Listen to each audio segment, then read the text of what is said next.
Honestly, I've got one thing I need to check off in my life, and that's low club professional at the PGA Championship. And that's after making the cut and standing on the 18th green with the champion. That's really the only thing I haven't done in my club professional career that I need to check off for sure. And that's my big goal, and that's why I keep on going to these national championships, qualifying for these. And I know I only have a couple more years to be able to do that, so I'm trying to make it happen this week, to be honest. My goal was actually even par. I feel like I can shoot even par at pretty much any course in the world, and I figured why not today. And I was lucky enough to come off that double on 10, which was very disappointing because I really didn't feel like I hit any bad shots, and ended up recovering with a couple birdies after that. It's a little bounce back and finishing at even par. I don't know where that stands right now, but I feel like it's pretty good here, and I feel like I could do that in another 3 days. So I'm looking forward to it. Michael, yesterday you talked to us about your goal of shooting even par all week. You did that again today. How's that feel? I wanted to be under. Started out great. Made some crucial mistakes on my, I don't know if it's 13, 14th holes that were just oddballs. Outside of that, played amazing. I feel like I've got the game this week to compete, to tell you the truth. I've made the cut, which is obviously, like I told you, a huge goal.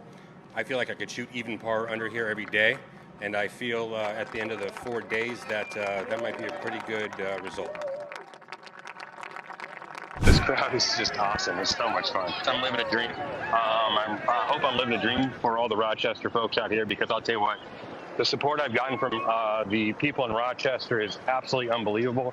And honestly, across the country, and it's been an amazing experience. I'm living a dream. Since I talked to Scott the other day when I was playing this exact hole, my life feels like it's changed a little bit, honestly, to tell you the truth, but I'm still kind of like on cloud nine and just having a good time. You know, the first, 10, 15 years while I was instructing, I would say yes to everybody because I was trying to put a dollar in the bank and raise a couple boys and be along with my wife. And now I've been fortunate enough to play decent golf over the last couple of years and make enough money to where I don't have to grind it out on the range all day long. So now I give usually about 2 to 3 lessons a week to people that I love to be around. You know, I thought at the beginning of the day, I told we were watching TV earlier and it was pouring rain and it was brutal conditions. The rough is sticky and tough, but I said to everybody sitting on the couches this morning, I said, if I could pull off another 70, which I think I can if I keep in the fairways, we'd be in a good spot. And I was able to do that. I was able to scathe off that double bogey I had on the front 9, and then a really bad 3-putt I had on, I think, 13. And that really upset me, and I was able to have a couple birdies after that and come in at even par. So I'm thrilled with the day. These conditions aren't exactly my cup of tea, but I was able to get through it. I pretty much am putting my head down. I didn't even look at Rosie's face for the first 3 holes because I'm a big fan of Rosie and I've watched him my whole life. And I knew that it could get a little too intimidating, the fact that I'm like, holy crap, I'm sitting here playing with Justin Rose, right? And that might get too big for me. So I literally just kind of looked down, looked at his shoes the first couple holes, and got off to a decent start and went on from there. We just found out you're paired with Rory tomorrow. What's your reaction to that? Are you serious?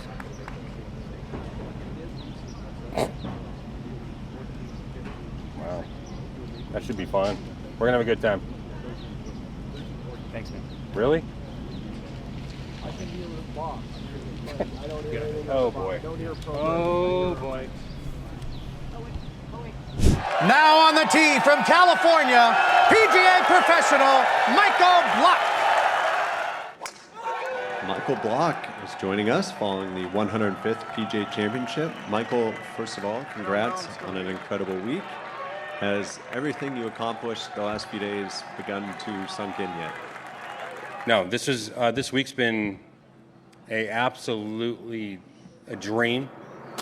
I had no idea it was going to happen, but if I knew if I just played my darn game right, that I could do this. Can you walk us through what happened on 15? The hole in what one? you were thinking? The hole in one? Yeah.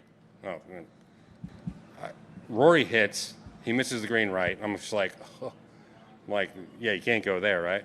And so then I'm over my tee shot, and the crowd goes crazy. Like, the crowd went nuts. I hadn't even hit yet.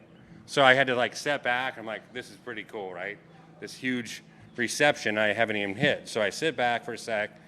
I'm like, this is cool, but I got this, like, nice flighted 7. I could either hit a hard 8, but all day long when I try to hit anything hard, I was pulling it. And so I'm like, I'm just going to flight a little 7 in there into the breeze from, like, 150. It was playing about 167 in my head. And so I hit it, and it's just right at it, but I can't see it. I'm like, just like right now. And all of a sudden, it disappears, whatever. And I'm like, cool. And I'm like, thanks, guys. And Rory's walking down the pathway, and he's about 20 yards away from me, and he turns around, starts walking back at me with his arms open to give me a hug. And he goes, you made it. I'm like, seriously? He's like, yeah, you did. You made it. He's like, had to tell me 5 times that I made it. Rory, did it go in? And what was it like as CBS showed you the tape from your home club with all the people celebrating and cheering you on? Yeah, it was the most people I've ever seen at O'Neill's ever. I mean, it was crazy. I mean, it's busy a lot because it's a great spot and the food's great and the drinks are great. But to see how busy it was and to see they actually had looked like a watch party to me was pretty darn cool.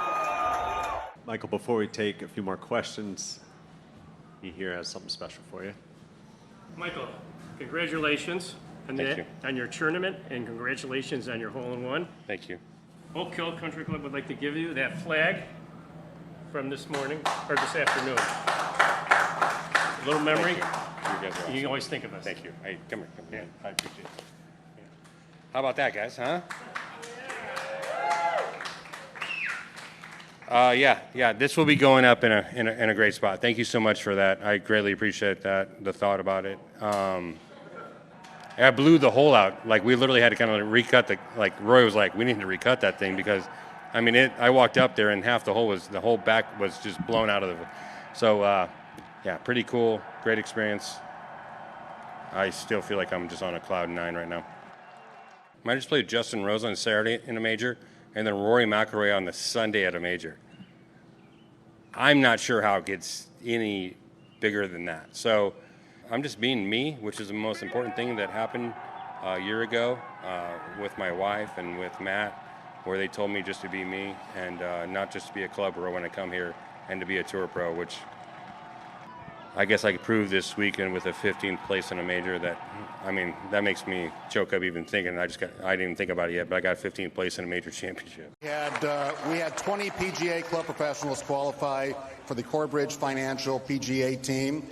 We had one that stood out well above the others, probably doesn't need any introduction, but our low club professional for the 2023 PGA Championship, Mike Block.